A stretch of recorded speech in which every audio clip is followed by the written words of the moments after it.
Assalamu alaikum mes frères et sœurs. Je tiens à vous prévenir que la vidéo d'aujourd'hui sera un peu différente de celle des autres. Certes, le titre peut vous faire peur ou même effrayer certains d'entre vous, bien que je n'aime pas utiliser cette méthode-là pour faire passer mes messages, mais je ne voyais aucune autre manière d'aborder avec vous ce sujet, car beaucoup d'entre nous sont victimes de cette erreur, parce qu'ils ne savent pas les réelles conséquences de ce qu'ils font. Dans la vidéo d'aujourd'hui, nous allons parler d'une erreur que beaucoup d'entre nous commettent. Une erreur qui pourrait pourtant effacer toutes les bonnes choses et les bonnes actions que nous pouvons accomplir. Restez bien jusqu'à la fin de cette vidéo afin de vous éviter le pire. Depuis la création, Allah subhanahu wa ta'ala n'a cessé de nous rappeler que cette vie n'est que passagère. Que dunya, comme son nom l'indique, est ce bas monde où on ne connaîtra jamais le réel bonheur. Car le vrai bonheur est auprès d'Allah subhanahu wa ta'ala. Allah subhanahu wa ta'ala dit « Tout ce que vous possédez s'épuisera, tandis que ce qui est auprès d'Allah durera. » Ainsi, dans le Coran, comme dans la tradition prophétique, Allah subhanahu wa ta'ala et le prophète sallallahu alayhi wa sallam nous apprennent que cette vie n'est rien d'autre qu'un test.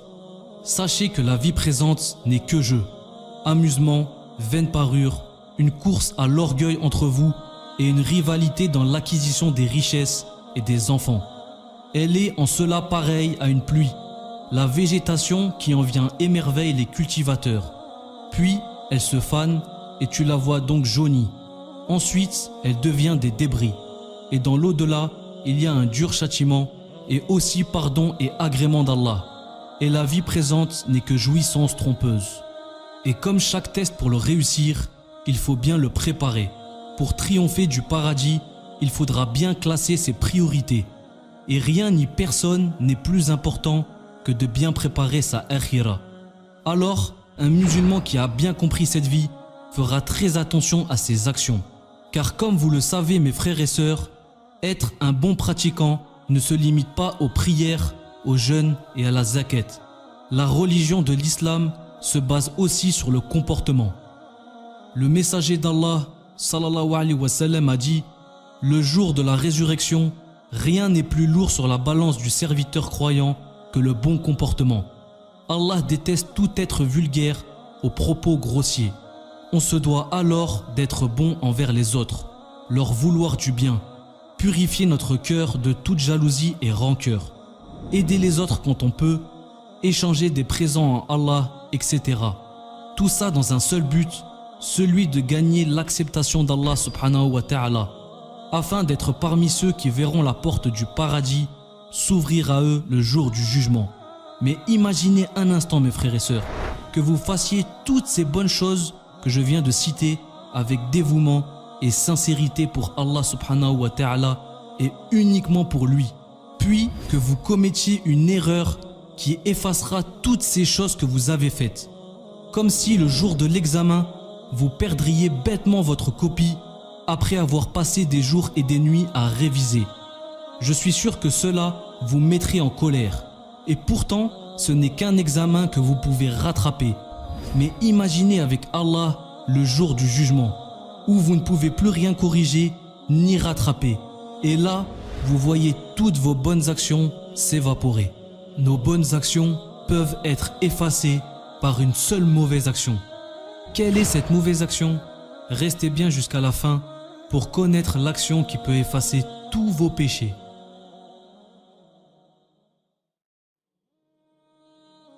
La réponse à cette question, c'est notre prophète Mohammed sallallahu alayhi wa sallam qui nous la donne dans ce hadith. D'après Tauban, qu'Allah l'a agréé, le prophète sallallahu alayhi wa sallam a dit « Certes, je connais des gens de ma communauté qui viendront le jour du jugement avec des actes comme la montagne de Tihama qu'Allah rendra comme de la poussière éparpillée. » Tauban, qu'Allah l'a agréé, a dit « Ô messager d'Allah, décris-les-nous afin que nous ne fassions pas partie d'eux sans le savoir. » Le prophète sallallahu alayhi wa sallam a dit « Ce sont certes vos frères et ils sont issus de votre tribu. Ils prient durant la nuit comme vous priez, mais ce sont des gens qui, lorsqu'ils sont seuls, transgressent les interdits d'Allah. À travers ce hadith, le prophète Mohammed sallallahu alayhi wa sallam nous apprend qu'il y a des gens parmi nous qui se présenteront le jour de la résurrection avec tellement de bonnes actions qu'elles semblent former une montagne. Mais Allah leur effacera toutes leurs bonnes actions et en fera de la poussière. Et pourtant, c'étaient des personnes pieuses, ce sont des musulmans qui font leurs prières et font même des prières surérogatoires la nuit. Alors pourquoi Allah subhanahu wa ta'ala leur ferait-il ça? Notre prophète sallallahu alayhi wa sallam nous le dit. Quand ces personnes-là se retrouvent seules, elles osent transgresser les interdits d'Allah. Et le plus grave dans tout cela, c'est que ces personnes-là attendent la nuit quand tout le monde dort et s'isolent dans leur chambre pour que personne ne les voie, pour pécher et désobéir à Allah subhanahu wa ta'ala. Ces personnes ont peur de se faire découvrir par leur entourage. Et bien qu'ils sachent fermement qu'Allah les observe, ils se permettent quand même ces pratiques illicites. Et une fois isolés avec leur PC ou leur téléphone, ils se permettent de faire et regarder ce que Allah a fermement interdit. Et l'étrange dans tout cela est qu'ils feront tout pour garder cela secret, en effaçant toute trace de ce qu'ils font, comme si Allah subhanahu wa ta'ala ne regardait pas de là-haut, comme s'ils avouaient quelque part en eux de ne pas se soucier de ce que Allah pense d'eux. Astaghfirullah. Ces personnes sont gênées même quand leur navigateur garde leur historique, mais n'ont aucun scrupule à le faire sous les yeux d'Allah. Ils ont peur du regard des autres à cause d'un appareil et pas celui d'Allah subhanahu wa ta'ala.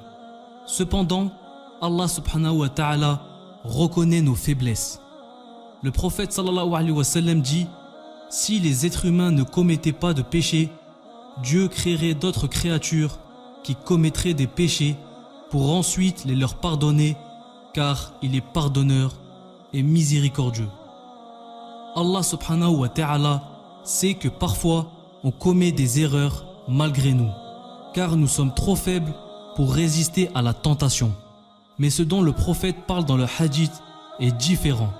C'est le fait de pécher en admettant qu'Allah nous regarde. C'est le fait de transgresser les limites d'Allah en se cachant de tout le monde, mais sous les yeux d'Allah. C'est ça qui est grave, mes frères et sœurs. Et c'est de ça que je veux que vous vous méfiez. Car beaucoup de fois, on fait des choses, des erreurs, sans savoir à quel point elles sont graves ou à quel point elles peuvent nous coûter cher. Mon but à travers cette vidéo, Inch'Allah, est de vous informer afin de vous éviter le pire. Car un bon musulman est avant tout celui qui aime pour les autres ce qu'il aime pour lui-même. D'après Anas ibn Malik, qu'Allah l'agrée, le prophète sallallahu alayhi wa sallam a dit: aucun de vous ne sera croyant jusqu'à ce qu'il aime pour son frère ce qu'il aime pour lui-même. Et je vois dans mon devoir de vous partager tout ce que j'apprends, aussi humble et modeste que mes connaissances le sont. Je voudrais, à travers cette chaîne YouTube, que l'on puisse se retrouver tous au paradis, Inch'Allah. Qu'Allah nous pardonne, mes frères et sœurs. Il n'est jamais trop tard pour le repentir, comme il n'est jamais trop tard pour changer. Et rappelez-vous toujours de ce hadith. Le prophète sallallahu alayhi wa sallam dit: assurément, ce monde est maudit, comme l'est tout ce qu'il contient, à l'exception du souvenir de Dieu et de ce qui s'y rapporte, du savant et de celui qui étudie. Encore une fois, j'espère vous avoir été bénéfique à travers cette vidéo et Allah reste toujours le plus savant. Que la paix soit sur vous et vos familles. Wassalamu alaikum.